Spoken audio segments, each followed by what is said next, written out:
Special work session on housing policies to order.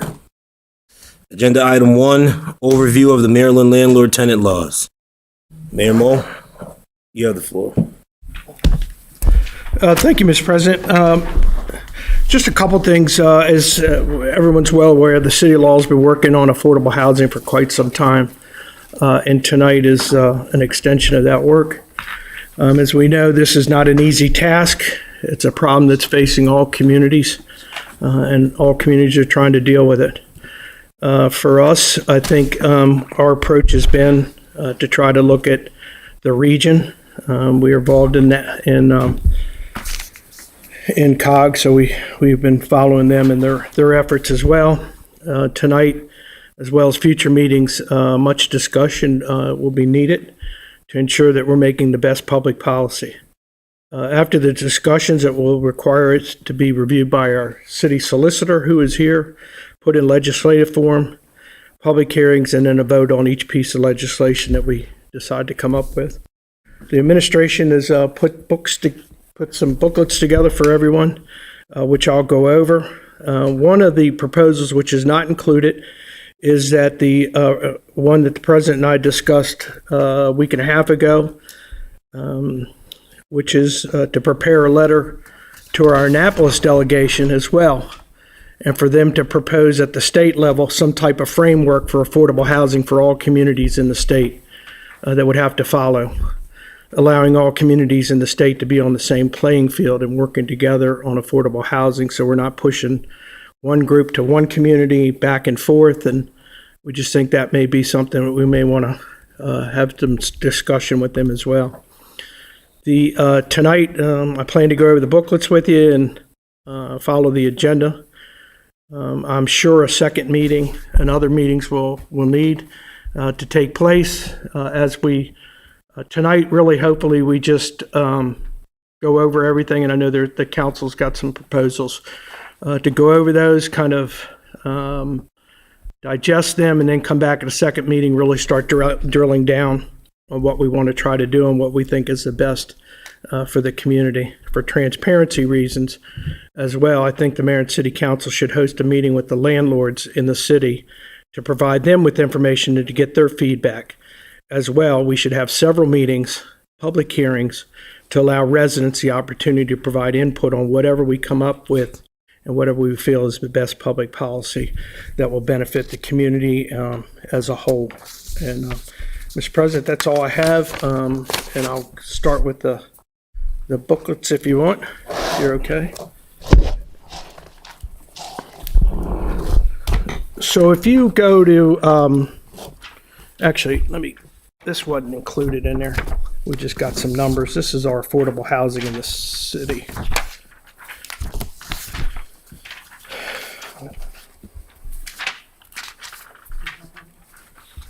You need one more? Would you like another one for the missing member? Yeah.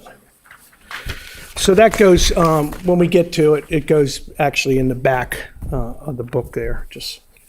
But what I wanted to do was go over, we gave you some census information in the first part, but it's set up in three different sections, really. One is the section of the Maryland state law. And this is just some brief comments. I'm not going to read word for word, but according to Maryland law, when they talk about landlord-tenant law specifically, it details and it talks about lease agreements between the landlord and the tenant. Generally, a lease includes information on the lease conditions, which include information about the leased property, the duration, payments, etc.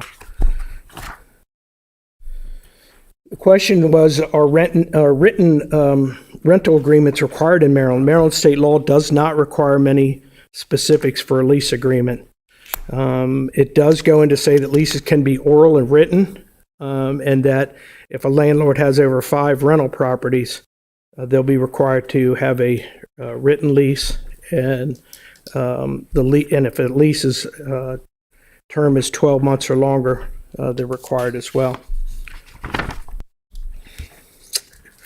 The next is what are the landlord responsibilities and rights in Maryland? Maryland landlord-tenant laws require landlords to keep their rental properties compliant with health, safety regulations. On the other hand, landlords must provide repairs for serious hazards, and you can see all the other things that are in here.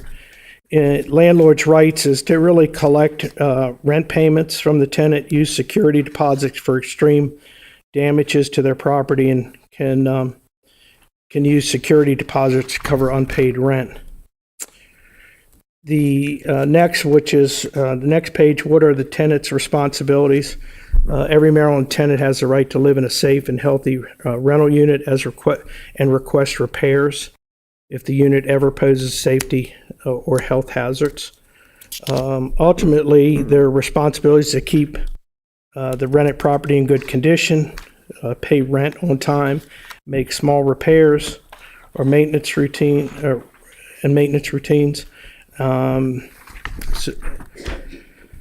So the next is some general Maryland landlord-tenant. Talks about rent clauses. A landlord may charge their tenant any amount of rent they consider appropriate for their property in Maryland. If they give cash, they're required to provide them a payment receipt. Under rent increases, the landlord can increase rent prices at any time they consider appropriate without having to give any type of notice to the tenant. And then there's grace periods. Under the Maryland law, there is no law about grace periods mentioned in the Maryland landlord-tenant laws. Landlords may charge their tenants late fees as soon as the rent payment goes past the due date. With security deposits, landlord-tenant laws in Maryland, security deposits are not required, but they are recommended. Security deposits may not exceed the price of 2 months' rent. The tenant decides to leave the property, the landlord must return the security deposits within 45 days of the tenant leaving. Talks about withholding a security deposit partially if they provide an itemized list of damages to the tenant. And then landlords must send a tenant a receipt for their security deposit. Under the same general Maryland laws on the landlord-tenant, it talks about late fees. Late fees are not required by Maryland landlord-tenant laws, and fees in Maryland may not exceed 5% of 1 month's rent. If the lease is paid weekly, the fees may not be higher than $3 per week or $12 per month. The termination and eviction. Tenants in Maryland who decide to terminate the lease at the end of the lease agreement should provide written notice to their landlord. If it's a weekly lease, they have to do a 7 days notice. A monthly, it's a 30-day notice, and a yearly leases, it's 3 months. A tenant can also terminate a lease early for different reasons, such as landlord harassment, domestic violence, early termination clauses, or poor living conditions. In these cases, the tenant must notify the landlord of their intentions to leave. Landlords in Maryland can evict their tenants for breaches in their rental terms, non-payment of rent, criminal activity, and it says to keep in mind that it is prohibited in Maryland laws to evict somebody for retaliation. The next page is just kind of repetitive stuff, but then in there's the additional information, and there's some information that we put under the People's Law of Library of Maryland that talks about an overview of the landlord-tenant and about rental housing.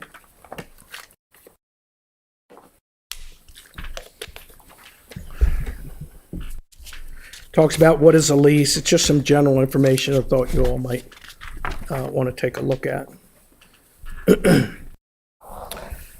I don't know if you want me to stop there before I go to the county, see if there's any questions or anybody has any thoughts or comments. Sure. Any comments yet from the council or on this section? No. All right. Sure, Councilman Senior. I don't really have a comment, but I was at No, that's, I wrote, we talk later. Okay. Can I make a comment? Yes, sir. Since we're going through it in sections like that, the one comment that I want to make is the one that said general Maryland law, landlord-tenant law causes. This is the reason specifically, I'm so glad the mayor shared this with us. This is the reason specifically on why we need an ordinance and why we need to get our county and state involved. When you can have a landlord charge their tenant any amount of rent they consider appropriate for their property in Maryland, there's a problem there. There's a huge problem.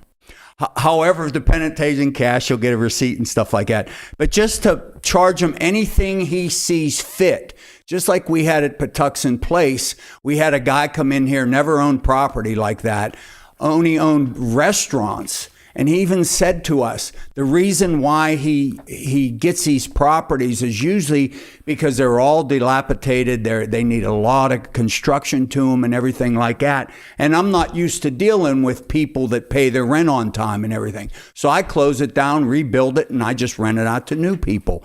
That's one of the reasons. And then the rental increase, he can increase rent at any time they consider appropriate without having to give any type of notice to the tenant. What's that? That's communism to me. That's insane.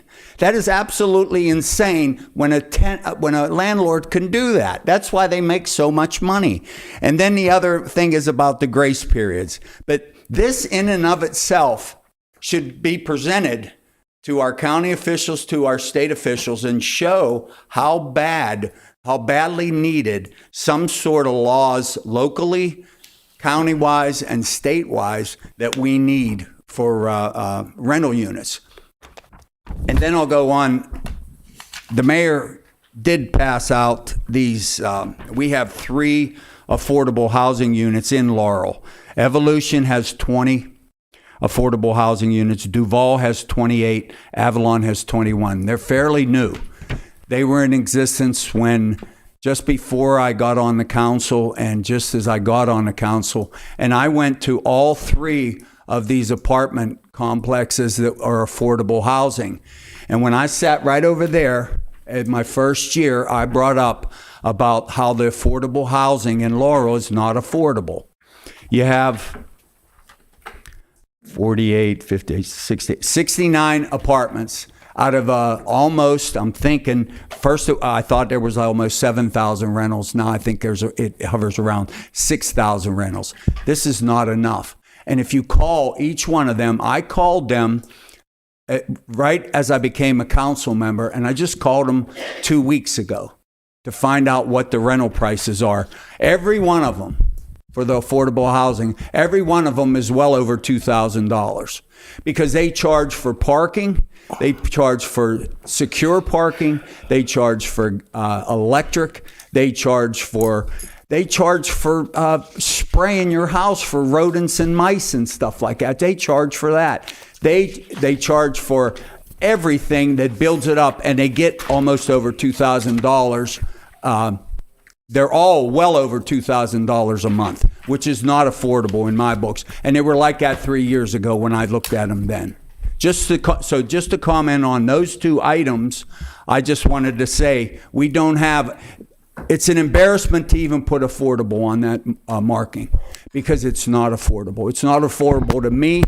And here's another thing. Valerie Nicholas, who sat on this board, who lived in apartments. She lived in several apartments throughout the city. She came to me and she contacted all 3 of these units and she says, I can't afford none of them. As a council member, she couldn't afford it. So who's going to be able to afford it after that? Thank you. Thank you, Councilman Cole. Councilman DeWalt. Any more comments on this section, just on the general law, before we move on to the next section? The general law. We're just going, so we're pretty much just going through, and we talked about the general We're law. on the what it state, is. we're going to So the we're county just- next. And you were We're going to talking about county in next. reference to the notifications? No, we're just Oh, just the general We're just overview. going over Of general. all the, oh, yeah. No, all I the mean, proposals are in the back and all that. Yeah, for sure. yeah. For sure. Well, with no problem, I, apologize for being tardy, and I look forward to discussion. Mayor Mo? Thank you, Mr. President. When you move to Prince George's County, Prince George's County doesn't have an affordable housing policy, but has several assistance programs that the county does, as well as some federal money that goes through with that. So on there, really, it's just a picture of their website there. But when you go to the next, and you'd have to kind of go into Prince George's County's site, they have Prince George County tenant resources, and they have resources for application processing, denials and terminations, moving processes, and a Violence Against Women Act, and a schedule of an appointments, things like that. Again, if you want to read more on that, I encourage you to go to their website, as well as some of the other county assistance programs for family.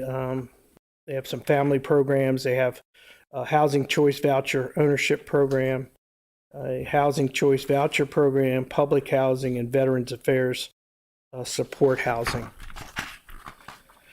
They also have an affordable housing bond financing program. This is under the Housing Authority of Prince George's County for Affordable Housing Bond Financing Program. It provides a tax-exempt bond financing that also generates, or that is also for 4% federal low-income housing tax credits for multifamily rental housing projects, either by a developer of a private or for a nonprofit developers that are looking to do affordable housing. So this is just a program on financing.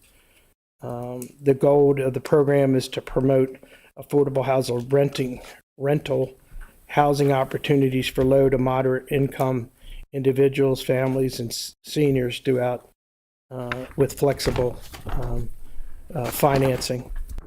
Same thing here, it's just some general information on Prince George County policies and support. It again goes more into depth about the affordable housing bond financing program. And then the next page, you'll see where under the Housing Authority, it's a affordable housing bond financing program, and it gives you some criteria there as well.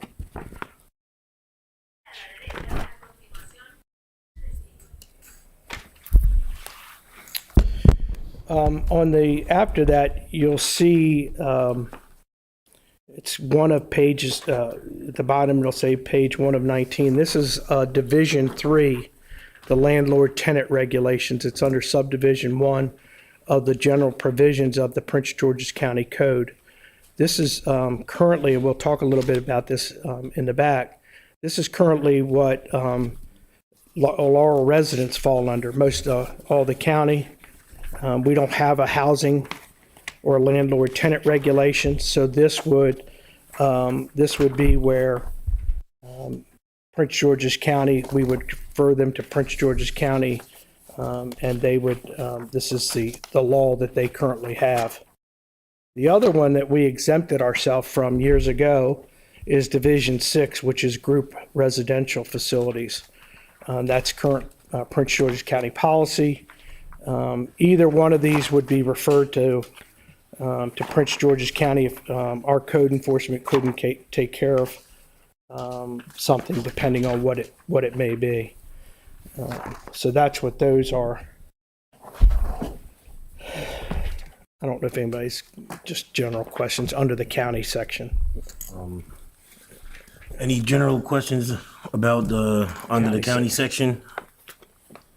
I guess do we I guess I can ask one. Do we know, have any of those affordable housing bond finance programs been done in Laurel over the years?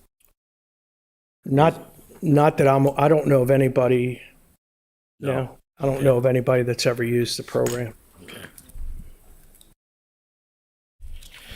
So I'm sorry. sorry. I'm sorry. Any other comments or questions from the council before we move to the next section? Again, this is not the proposal section. This is just us going through what's currently in place. All right, Mayor Mo. Then when you get to the overview of rental policies in the city of Laurel, as I just spoke, under our city charter, we've exempted ourselves from Division 3 under subtitle 13, which is the housing code for Prince George's County, we've exempted ourselves from most of that code except for Division 3 and Division 6, which is the landlord-tenant regulations and the group home facilities. Let me, if I could, Mr. President. Dan, do you want to make a comment from code enforcement side, if you get a complaint, how you all would handle that so that the council's aware as well?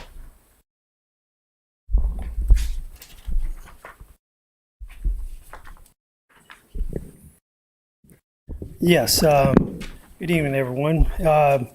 Thank you, Mayor Smith and the council. If we get a complaint from a tenant, we usually listen to the complaint, contact the owner. We go out there and take a look. Whatever we see, whatever violation we find, we write a correction order. We give the correction order to the owner, and then we also give them, depending on what the violation, whether it's smoke detector, whether it's heat, whatever the case may be, they have a certain time frame to get this corrected. If they do not, then we go ahead and send them a fine, and we also tell the tenant they also have the right to go down to Hyattsville and file a complaint through the court system, the tenant and landlord court down in Hyattsville. And if they do not fix it, then we go ahead and continue to fine them. And then if they do not comply, then we take them to court. We get a court date and we meet them in court. So I just wanted to and not every situation fits what damage. This is just the basic of what happens here in the city. I wanted to make sure you all were aware of. Thank you. Thank you. Thank you, Dan. Thank you, Mr. President. So, I got a question for Danny. Sure, Councilman Mitchell.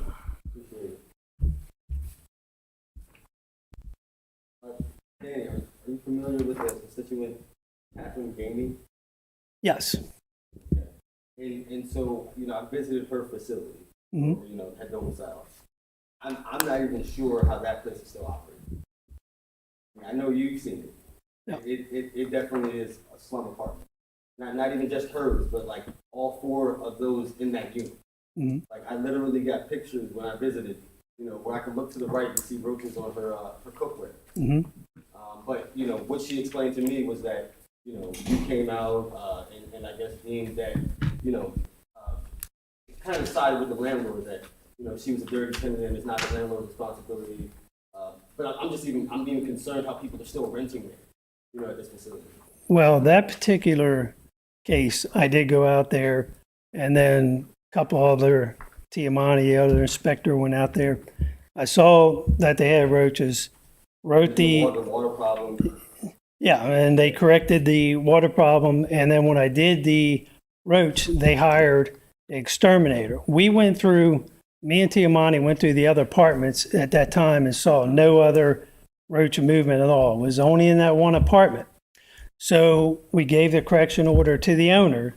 They paid to have an exterminator come out there.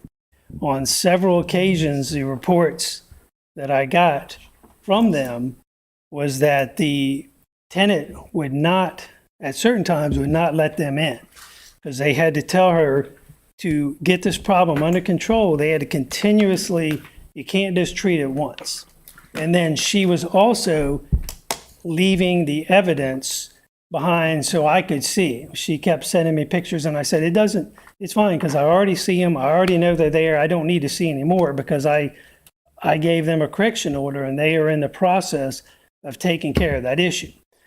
I'm not the expert on extermination. The exterminator sends the report to the owner and property manager and says, look, there's also, we could see that this was not the cleanest, she did not keep the cleanest house.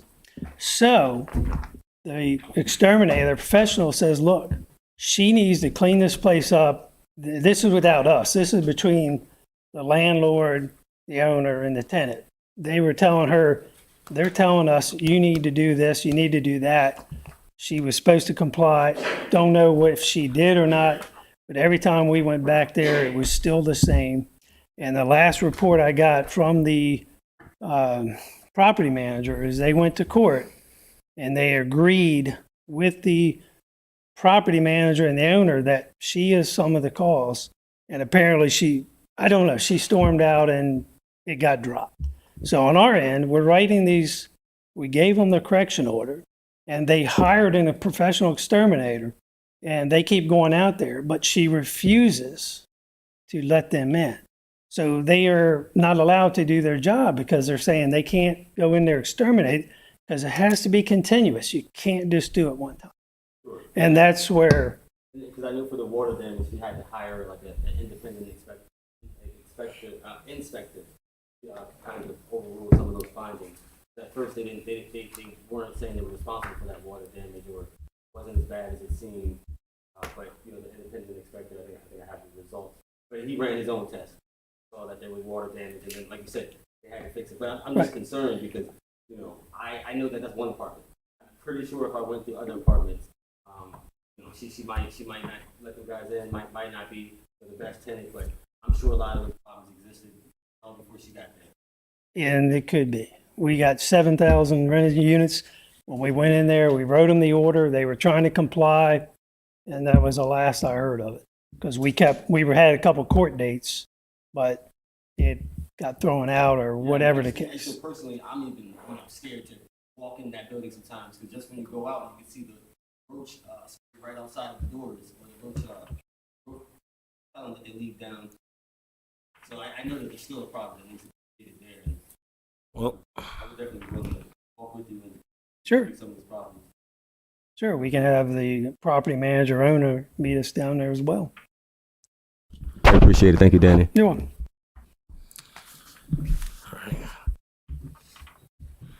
Amro? Thank you, Mr. President. Thank you, Mr. President. So after the charter piece, there's current rental units in the city and talks about, and you've already heard from Dan on the inspection program. What is the basic process? When you get to the Laurel history of affordable housing, per our City of Laurel Unified Development Code for multifamily developments, 100 dwelling units or less approved after November the 23rd, 2020 shall include a minimum of 3% of the total number of apartments for workforce housing, 3% for moderately priced housing units. Again, part of the problem with the moderately priced terminology is we're in an area and in a market that drives that number, and that number is not suitable for people trying to make ends meet. With that said, it's not just about your rent. The city then needs to take a look, and is the city prepared to cut our program's pricing in half for people that have issues with or needing help with rent? So the city needs to take a look at that. With that comes a lower budget. So are you prepared to cut certain projects? So it's not just about keeping people in their rent. We need to keep people engaged in the community. And that requires a lot of effort and a lot of thought on how we're going to do that. We have all the recreation programs, we have swimming pools, we have all of these different things. So we need to take a look at all that. And does that need to be cut? We don't discuss here. It's tonight. I'm making just some statements. So there is some that needs to be looked at. We have local buses. Can we work with them? Can they get transportation at a lower rate? There's a lot of issues and things that we need to take a look at, and we need to address as we move forward with looking at these policies. The Unified Code also, when it talks about multifamily dwellings of 100 units or more, after November the 23rd, 2020, it shall include 4% of workforce housing units, a minimum of 4% of moderately priced, and then 4%, which we added, of age-restricted housing. So that has been changed under Ordinance 1989, Text Amendment 260, and Ordinance 1990. It talks about the affordable housing program for existing multifamily. We've had our or moderately priced or affordable housing policy in effect since, I October the 25th of 2015 and February of 2015, we've made changes and tried to enhance it and help, but there are still issues because of the market we're in. And that's, as I said, the region itself is dealing with that as well when we talk about trying to get people and be able to keep people in, in rental property. With that said, both the ordinance, just for council's reference, the ordinances, we attach those into the packet as well. When you get to workforce housing, the next slide, I'm going to ask Robert Lubb if he would kind of go over that and talk about the things that we've done, Mr. President, if you're okay with that. And that's the slide here, just so everybody, that's this slide here that he's going to go over some stuff. Yes, thank you, Mayor and council members. So currently, as the mayor mentioned, our workforce housing is determined by up to 50% of the median income of Prince George's County, which is determined through HUD. And we also have moderately priced income housing, which is up to 60% of the median income Prince George's County, which is determined by HUD. I think one of the things that we've discussed before is where we get this median income from. So from HUD's numbers, you see that we have it at $142,300. I think the issue with that is HUD combines us with Washington, D.C. and Northern Virginia, which, I mean, I think anybody living around here knows our median income is probably not $142,000. So I think right now, one of the things that we want to openly discuss with everybody is figure out, is there a better government number that we can use, whether it's through the U.S. Census, whether it's another one. It should probably be some sort of government agency, but one that is more accurate to the city of Laurel, as opposed to kind of being lumped in with, like I said, D.C. and Northern Virginia. I think once we kind of have that number, it'll kind of help us shape forward what we're looking at, both those percentages for workforce and moderately priced. And also, I forgot to mention, we do have age-restricted housing for 100 or less, which goes under that moderately priced of 60% of the median income. So that's kind of where we're sitting right now. As Councilman DeWalt and the mayor mentioned, we do have 69 units right now currently of the 3 apartment complexes. From my numbers, there are, I think, about 4 that are actually open right now. So there are just about 4 that are available. So I think, moving forward, it's kind of coming up with probably a better median income, and that'll kind of steer the rest of the conversation, I believe.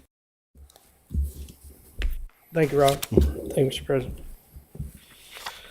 So I don't know if Robert mentioned the immediate for 2022 for household is $142,300.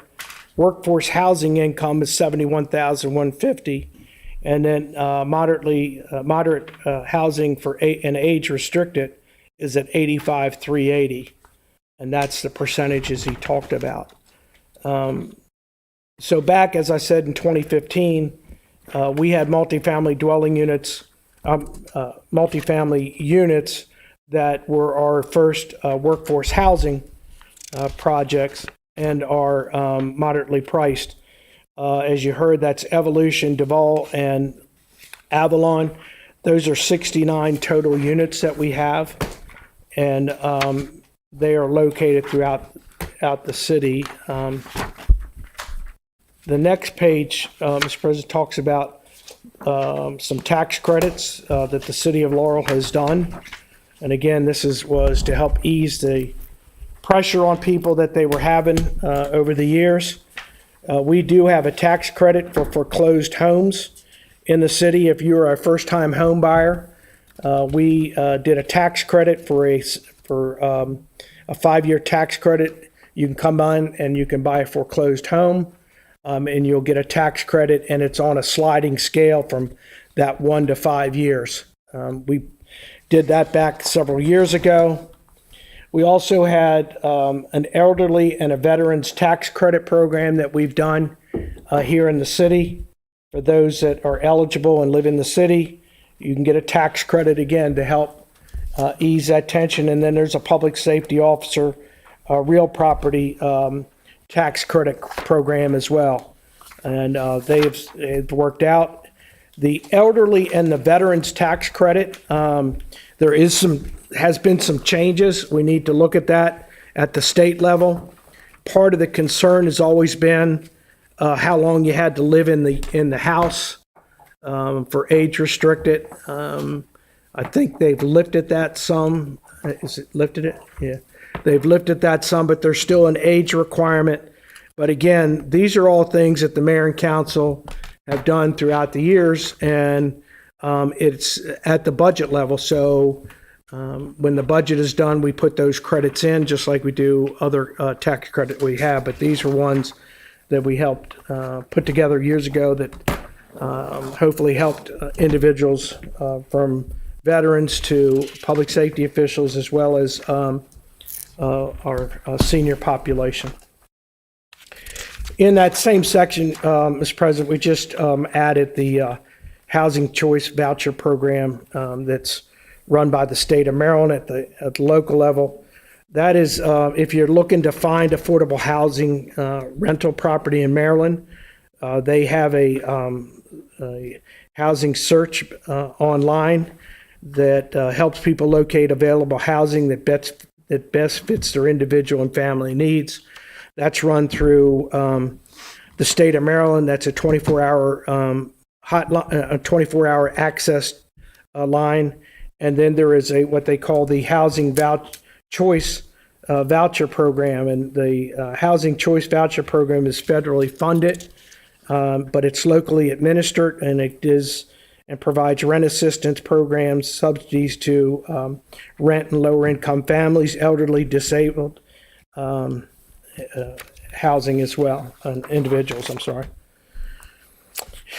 I saw in here, there's an article talking about Montgomery County when they talked about their rent increase that the exec proposed, and the county council there did not see fit to approve that. I haven't looked to see if something else has been proposed over there yet or not, but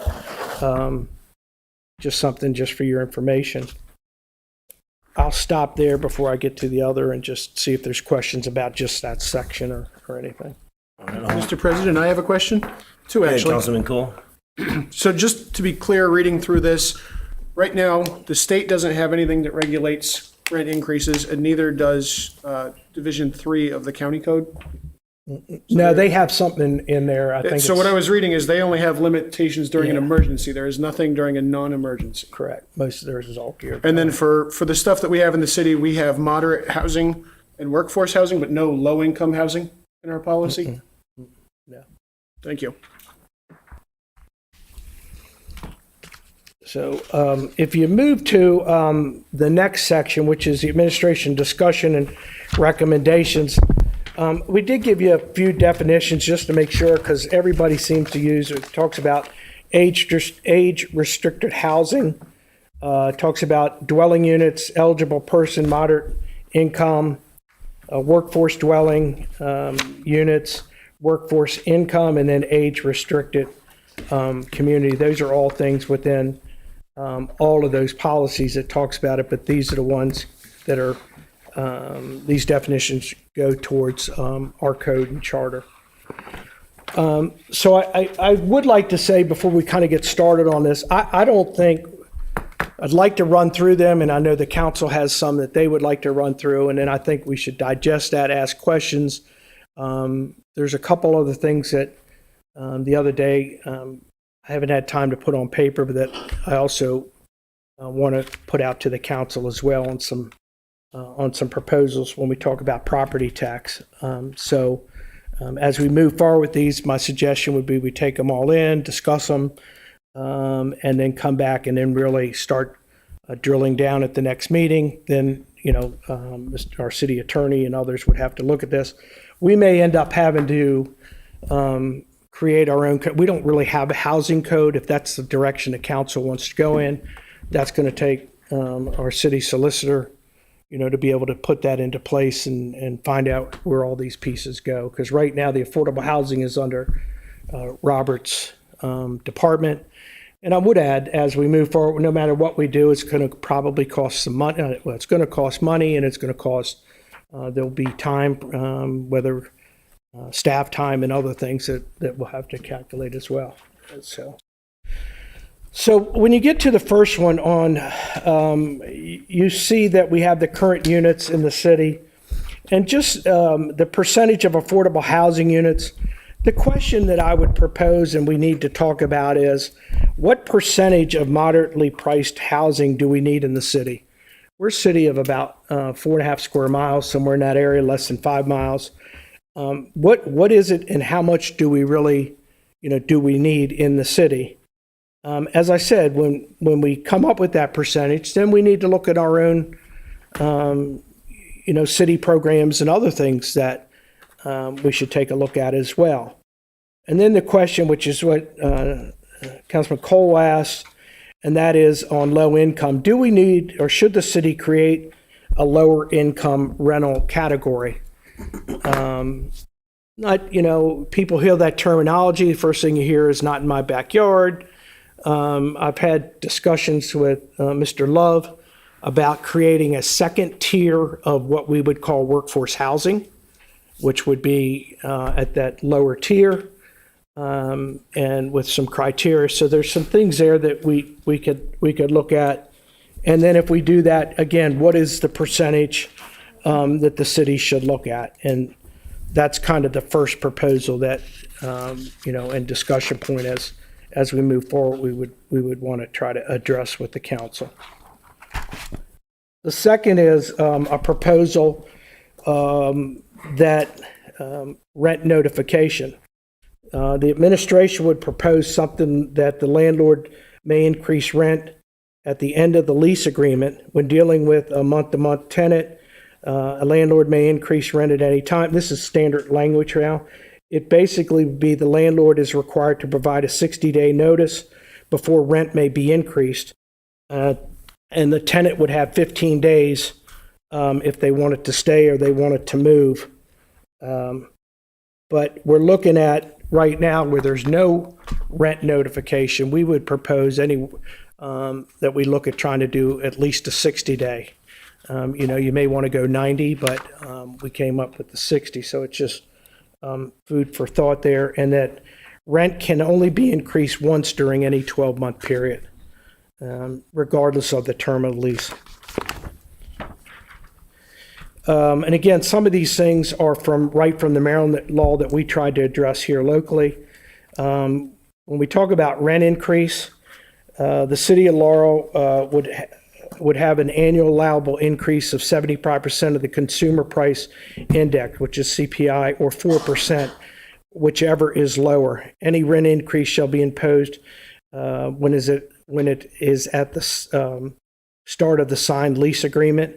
Again, they could not increase it for any after a 12-month period. So we looked at a lot of different things. We tried to keep it with the CPI, which is what we do here in the city on several things. So you'd go by the CPI, or it would be 4%, which is ever lower. The other thing that I think the city needs to take a look at is an affordable housing preservation fund, or it's really just an account to put money in, and that money could be used for a lot of different things. And again, these are proposals, and there's a lot of work that has to be done on, but the biggest idea is, the biggest piece of this is to find out if there's interest. So the guidance for these preservation fund for affordable housing, it would be used for a range type of housing at income levels, include new units or rehabilitation units. You could use it for public-private. You could use it for low-income housing tax credits, housing rehabilitation, down payment assistance programs. It would also, whether you want to be able to create this fund. I again think it's got to, if you do it, I think it's got to be maintained at least $1 million. And that's not even a lot, to be quite frank. But, to start that, you could use city funds. I put bond funds. I'm not sure you'd be able to use bond funds for that. Donation, developer impact fees, which we're allowed to do. It would be monitored by the Department of Budget and Personnel Services. And it would really be there to help those that need assistance with rent, or it would be there to help if there is a developer that came in and wanted to do affordable housing programs to help offset. There's a lot of different ways that you can do it, but it's something that I think we should probably take a look at. And again, the questions are, would you support something like that? Would you support using city funds for that? And then we really need to figure out that medium income level. As Robert said, you heard us talk about the census, you heard us talk about the Baltimore region. We definitely know that the Washington region is expensive, and we would have to figure that out as well.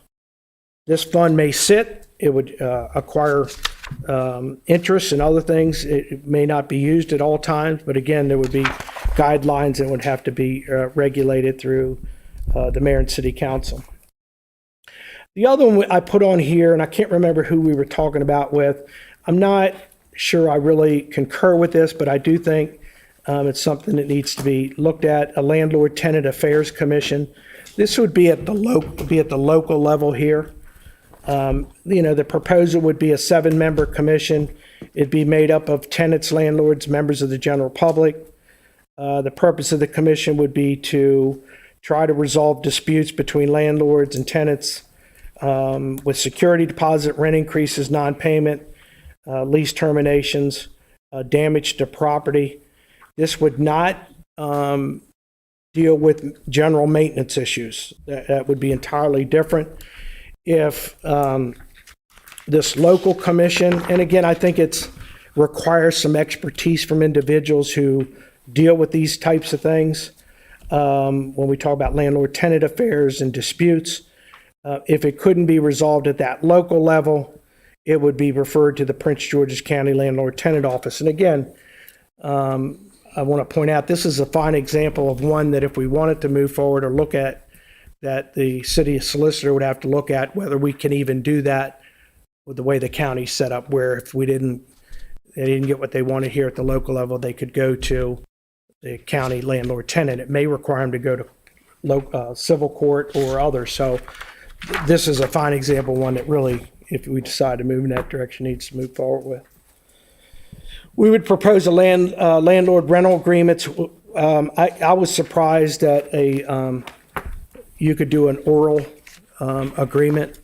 I think if you're in the city and you are renting property, you should have a signed lease, and the landlord should supply that spelled out so that there is no problems, or hopefully there'll be no problems. We'd also look at a tenant grace period. I think that a grace period for those that have rental payments that are late, we put 2 days before a landlord could charge a late fee in any 24-month period. After the third incident, then there would be no grace period. So again, we're not set on any day, but we do think that we should take a look at trying to create some type of a grace period in there. The last thing the council just approved a couple months ago. When was it? 21. Time flies. We do have the tax credit affordable housing program. We are working on that as we talk. Part of that, if you remember, and this is already approved legislation, part of what we were trying to do was to find those that were interested in doing affordable housing. What we would do is make sure that it was scattered around the city. Maybe apartment complex A said they would do it for a tax credit, and they would do 5 units, something like that. But we wanted to make sure that through this program, and as we told you then, We just think that we need them around the city, and that we would start with, 4 or 5 different locations around the city to see what apartment complexes would be interested in trying to work with us to create a workforce housing, an affordable housing program. And then we would turn around and give tax credits. Those tax credits, before they're given, require mayor and city council approval. So they would end up having to come back. We've talked to 1 or 2 apartment complexes. We're waiting to hear back on some of that and see if there's things that can be worked out. So we are moving on that. And then we did do I gave you the copy of the ordinance just in case they wanted it. Mr. President, that concludes mine. There are several, as I said, a couple other things that I think we would want to come back to the council and provide a couple of other things that we've thought of. So, does anyone have any comments about some of his proposals before I go on to the next part of the agenda? Yes. So it's more like questions and comments. The question I had was the senior tax credit. Do we know how many seniors have been helped since it's been established?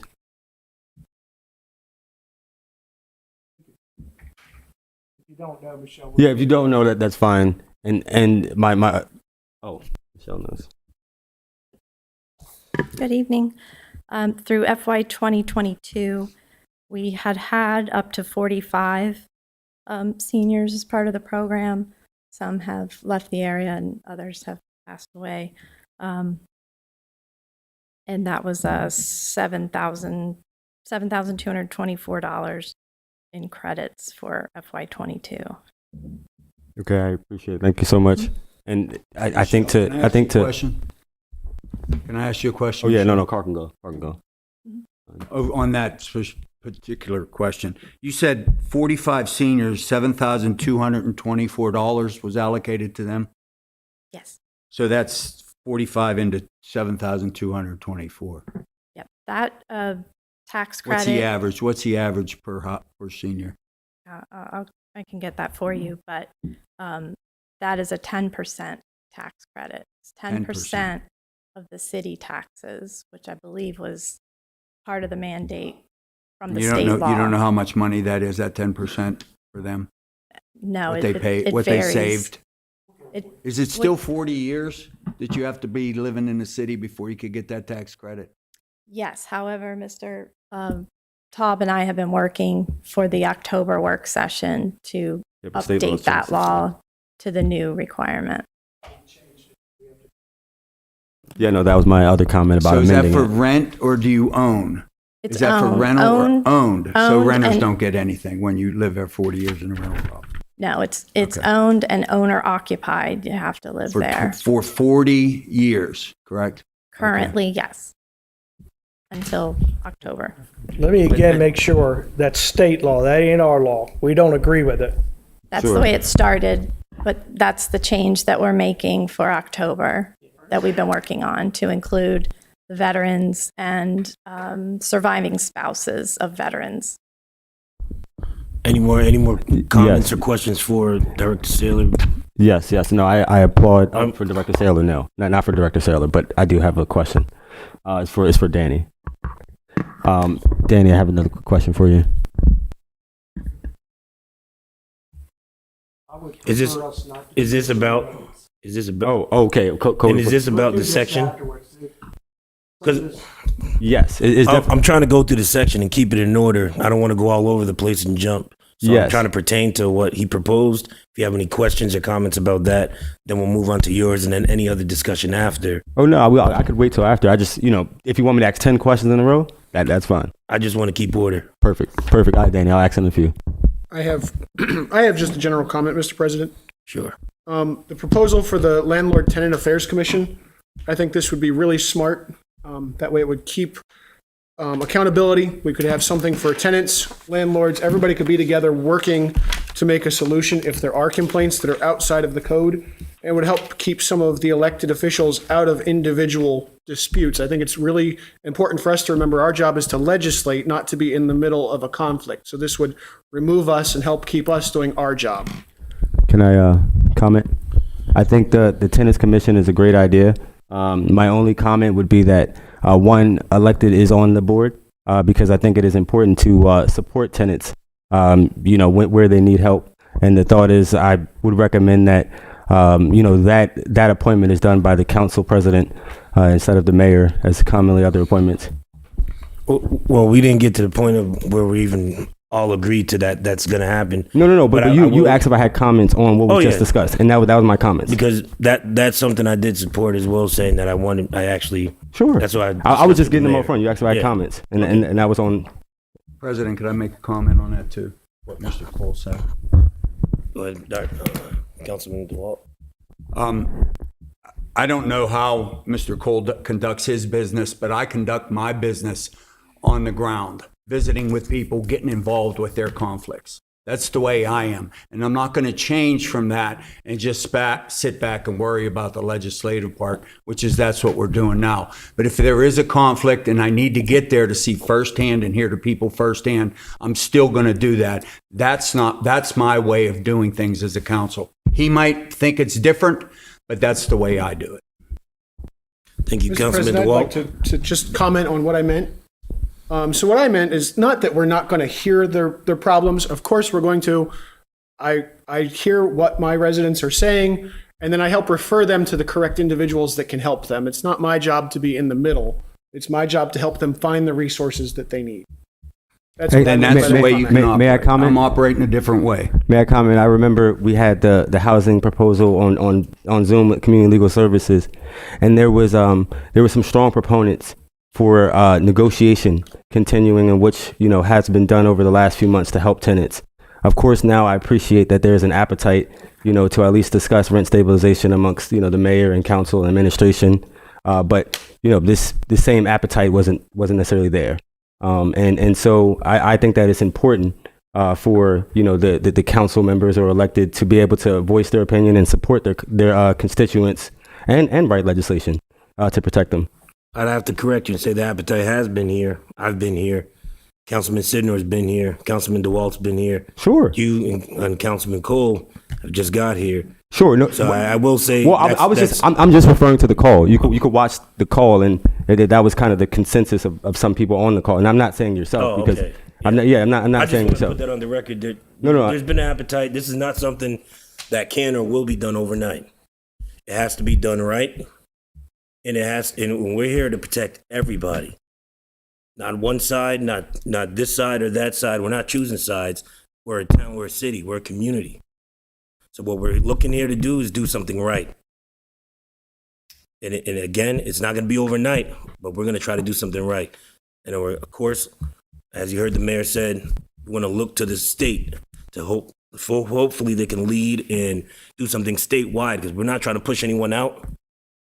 We want to make sure this is a problem that's being corrected in the whole area, not just here, but around us. Because what happens if you don't fit here? You're going to go to the next place and you're going to have an issue there. And that's what we don't want. I just want to put that on the record. Any more comments for the administration's proposal before we go on to? And I did get Mitchell's comment. Okay. We'll move on to Councilman Mitchell's proposal in DeWalt. Sure, I'll just give an overview. The title of the bill is called Anti-Homelessness and Displacement Act. I'll do the summary. In order to retain and find adequate rental housing, many residents of Laurel, Maryland pay a substantial amount of their income for rent. That the present shortage of rental units and the prevailing rent levels have a detrimental effect on the health, safety, and welfare of a substantial number of Laurel residents, particularly persons in low and moderate income households and persons on fixed incomes who reside in the county. That residential tenants constitute more than a third of residents in Laurel, and that residential tenants suffer great and serious hardship when forced to move from their homes. That the community is impacted by housing instability when rent increases outpaces incomes, and that the welfare of all persons who live in Laurel, in the Laurel area, is dependent upon the access to affordable housing for Laurel residents. At the national level, U.S. inflation was reported it says 8.5, but most recently 8.3 for September. While wage growth is at 5.1. In other words, wages are not keeping up with inflation. The residents need protections from mass rent increases from lease to lease. The authority, pursuant to the Maryland Code Title 8 Landlord and Tenant, the City of Laurel has the authority to set limits on rent increases in residential properties. And the limitation I'm asking for is 3%. So not to exceed 3% in a given year. And the biggest thing outside of the rent cap would be the establishment of a city rental registry. And I think that the rental registry can help a lot of the problems with streamlining information, but also just having, knowledge firsthand, what the increases are, and really what's taking place in our city. I think it would not only help, the city, but I think it would help, of course, landlords as well. And then, one of the great checks is, it could help as a check on code enforcement as well. And with that being said, that was, my proposal. And the reason I went with that instead of CPI was because CPI is incredibly high right now. It was incredibly high last year. Next year, who knows what CPI would look like. And there's been areas and places like Oakland, because of course during my research I looked at pretty much every other city who has done rent stabilization or some type of rent regulation, not just in the U.S. but even in Canada. And one of the things they've seen is Oakland changed their from CPI to 3%, because the thought is you'll subject them to CPIs at 8.1. So you're just saying for the next few years they could raise it 8.1. If it goes down to 7, it'll be 7, but it would just still be rather high. It could be hundreds of dollars annually, and so that's why I went with that.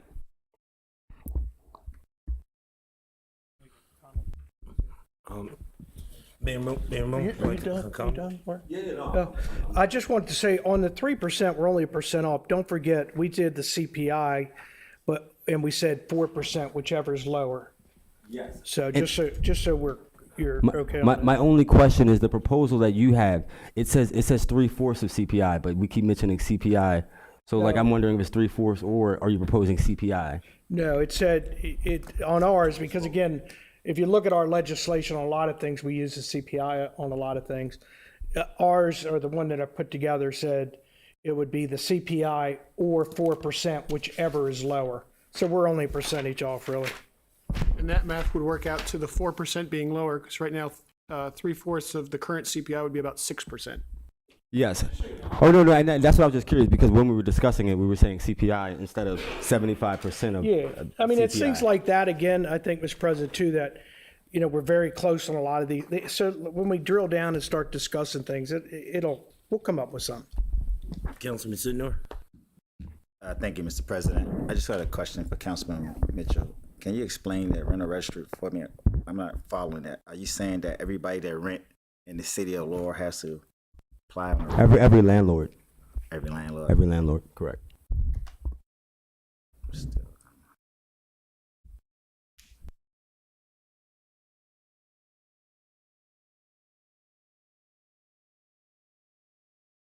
Councilman DeWalt? Good evening, everyone. It's great to have people here tonight. And we're not talking into a computer. We're talking to actually normal people now. Just so everybody knows, in 2021, the CPI was 1.4%. It now sits at a whopping 8.3%. I want to comment a couple things on our proposed ordinance, and one is the rental registry. It's very beneficial for the city as far as enforcement, and the most important part is going to increase the transparency. When you come into this job and you're looking at 7,000 rental units and you start to learn about rent and the laws, especially that landlord-tenant law and everything, it takes some time. And it absorbs a lot of your time just trying to figure it out a little bit. So this rent registry will help that, and it will eventually pay for itself. Here's an article from September 1, 2021, and here's a couple of the key highlights with rental registries. Online rental registries provide a convenient, safe, and secure system for property owners to register their rental properties within the city. Additionally, rental housing providers can receive real-time, important information about their rights, property rights, and responsibilities, and interact safely online with housing, police, and fire agencies. The rental registry also offers housing providers the means of update important emergency information such as property manager and owner contract information, access to their government issues, notices and forms, report rental vacancy rates, and pay online fees. The concept may be simple, but rental registry benefits are wide-ranging. That's why I will be all in favor of a rental registry. The Laurel, I want everybody to know that Laurel has the authority to pass rent stabilization. It's through our charter, Title 8, Maryland Landlord-Tenant Code. And we don't need short-term solutions, we need long-term. And one of the examples I'm going to give you is the 5 seniors up on 11th Street who were going to get evicted until till we moved in and used some of the ARPA funds to stabilize their rent so that they were able to afford it.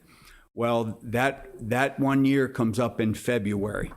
So is the mayor and city council going to allow their rents to continue to escalate in February? We cannot depend on a lot of meetings, a lot of things that is proposed right now. We need to get on this right away because it needs to be established before we start losing some of our seniors up on 11th Street, and that will be February. And one other thing I want to point out, it's a known fact that Maryland is the worst state in the nation to retire in. By far, it's the worst state in the nation to retire in. I attended 2 fundraisers, one for Brooke Lehman, who's running for comptroller, one for Wes Moore, who's running for governor, and both of them discussed the same things. And as a politician, when you hear that we're the worst state in the nation to retire in, I'm pretty much ashamed of myself because I haven't done enough to make sure that the seniors, once they retire, they're not moving to Pennsylvania, Delaware, Florida, or West Virginia. They're staying in our state. And Governor Hogan started that right at the beginning of his term. He got a little bit done in it, but he said the same thing I'm saying. I'm sick and tired of going around the state and seeing my seniors spending their money in another state and not in Maryland. And one other thing I want to point out about a council's job. This is our job as a city council, to pass all such ordinances, resolutions, or regulations not contrary to the Constitution and laws of the state of Maryland or this chapter, as it may deem necessary for the good government of the city, for the protection and preservation of the city's property, rights, privileges, for the preservation of peace and good order, for securing persons and property from violence, danger, and destruction. And the very most important part of that is for the protection and promotion of the health, safety, comfort, convenience, welfare, and happiness of all of our residents and visitors to this great city. Thank you, Mr. President. Thank you, Councilman DeWalt. Is there any more comments from the council? I'll wait till the question Councilman point. Mitchell? I would just wait till the question. Is this kind of Yeah, where I could yeah. ask Danny? I could ask Danny a question. Okay, all right, perfect. Danny, I had a couple questions.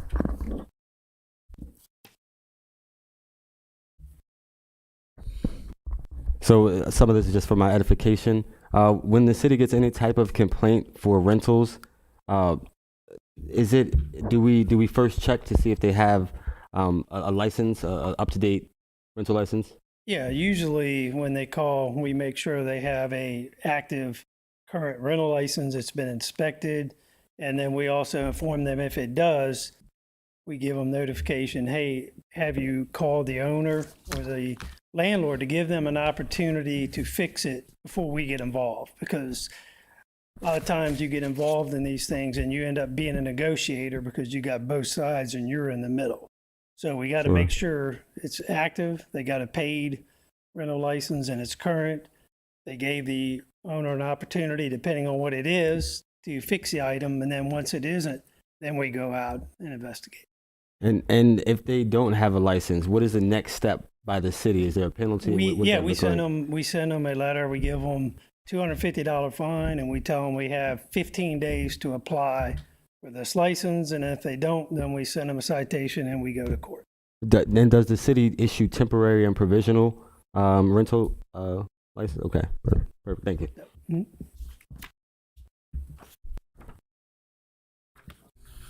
All right, Mayor Mo has a comment. Just as a follow-up, that is a never-ending battle that we deal with here day in and day out of people living in basements, people overcrowding homes, no licenses. Sometimes it takes weeks, months for us to figure out if people are supposed to be in those homes. And all we ask is those that are doing rental property is that they contact code enforcement and make sure that they're following. The reason we do the inspection is to make sure people are getting what they should when we talk about rental property, and they're not living in areas that put them in danger or the health, safety, and welfare, as Mr. DeWalt just read from the charter. So it is a never-ending battle, and when we have to tell people they can't live there because of one reason or another, the code, or that the landlord doesn't want to go and get a license, it's difficult. So I just want to make sure, and it sometimes, as I said, takes months in some cases. Thank you, Mayor Mo. I just wanted to say, for anyone that's looking for a copy of the information we're looking at in front of us tonight, you can contact the clerk, Madam Clerk Kim Ra. You can call or by email, krau@laurel.md.us.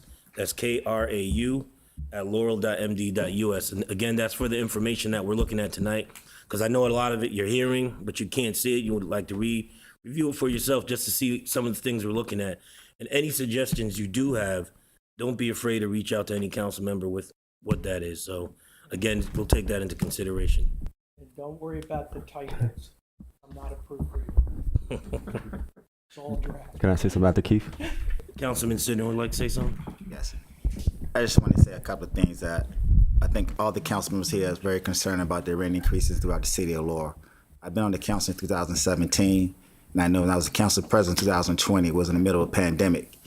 And I sponsored legislation, emergency legislation, to help people pay their rent when the county and everybody else was half-stepping. I shouldn't say that, but anyway, some people contact me, and and I said it's a need right here in the city of Laurel. So it was for Laurel residents. So I know we are concerned about certain things, but everybody have a different idea, a different way to do things. That's why we 5 individuals to make this council up, because have a different variety on things. I also echo the whole time that anytime you're going to talk about rent increases, the mayor talk about that as well, that business owners and landlords own property, our constituents as well, so they need to be involved in any conversation with the increase. So therefore, it's going to be an ongoing conversation on my part, from my perspective. That, like I said, we're very concerned what's going on in the city. A lot of things we can't control. The medium income, we can't control that. There's a way that we have to figure out how we can do that by talking to our state representatives. $142,000 is a lot of money, and half of the city don't make $142,000. So therefore, that has to be changed. And we as a council, like Councilman DeWalt said, we have to figure that out with our state representative. The city council can't determine that medium income. So it's a lot of work can be going on in this council, and I think we're going to get the work done. So just work with us, be patient, because we want to create some legislation that's going to be strong throughout the years. Like I said, we're only 4 miles long, and we got a lot of residents in here, and there's different income brackets, and they need to be a part of the conversation as well. So I just thank everybody for coming out, listening to us, and still continue to work with us. We have your best interest. That's why I signed up to do this job. Thank you. Thank you, Councilman Sidnor. Director Love, would you mind if I'd just like to, can you tell the community what programs we have in place right now with, as far as with Lars and some of the money we gave up with ARPA? Or you can handle that? I'm sorry. Just for those that may not know, we have 2 programs that, first, under American Rescue Plan funds, that we provided money to Lars, which is here in Laurel, and they do a good job. And the reason the city contracted with Lars is they have that expertise to be able to help and assist with funding. Funding was set up for rent control, for rent payments, for food, for utilities.